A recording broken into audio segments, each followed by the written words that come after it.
Haïti, crise, impact de l'insécurité sur l'enseignement supérieur, l'OPC appelle l'État à agir d'urgence. Bonjour, bonsoir, bienvenue sur Kitanago TV. C'est l'heure du journal.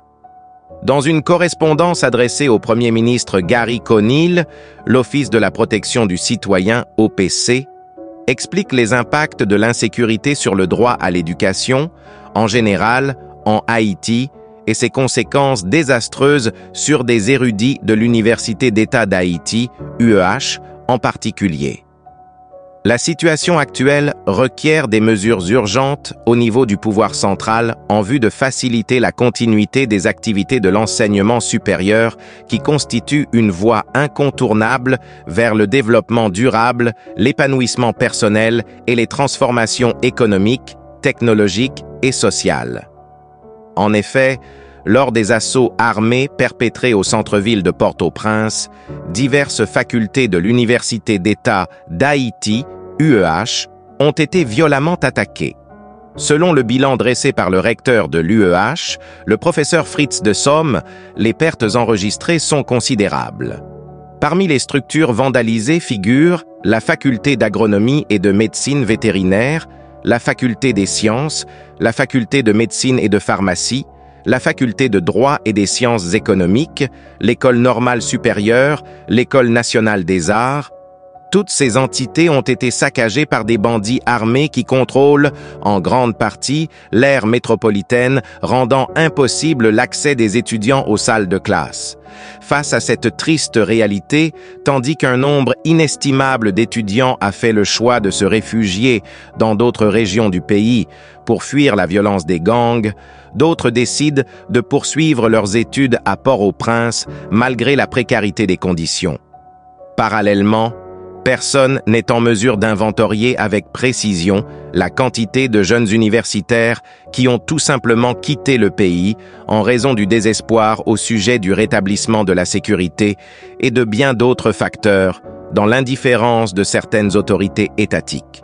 Les enseignants et le personnel administratif des facultés ne sont pas épargnés.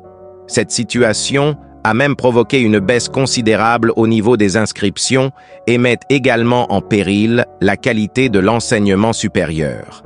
Haïti, information, le commandant Kenyan annonce l'arrivée de contingents de 3 autres pays samedi le 7 septembre 2024. Godfrey Otunge, le commandant Kenyan de la mission multinationale de soutien à la sécurité, MMSS, a tenu une importante réunion avec Miroslav Djencha, secrétaire général adjoint Europe, Asie centrale, département des affaires politiques et de la consolidation de la paix des Nations Unies, DPPA, des Amériques et Department of Peace Operations, DPO.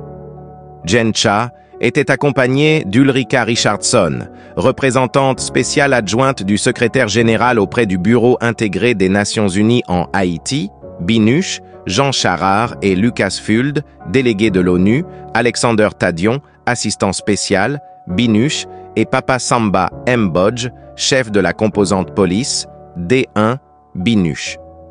Otunge a partagé les réalisations et les défis de la 2010, tout en soulignant la nécessité de créer des bases d'opérations avancées qui joueront un rôle déterminant pour maintenir les zones déjà pacifiées et reprises des gangs ainsi que des infrastructures gouvernementales.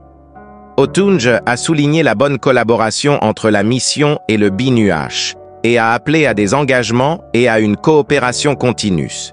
Il a annoncé que les Bahamas, la Jamaïque et le Belize devraient envoyer leurs contingents anticipés avant la fin de ce mois. Il a souligné que cela donnera à la mission un visage multinational. Otunge a promis de soutenir les opérations de sécurité en cours à Delmas, Solino et Croix-des-Bouquets.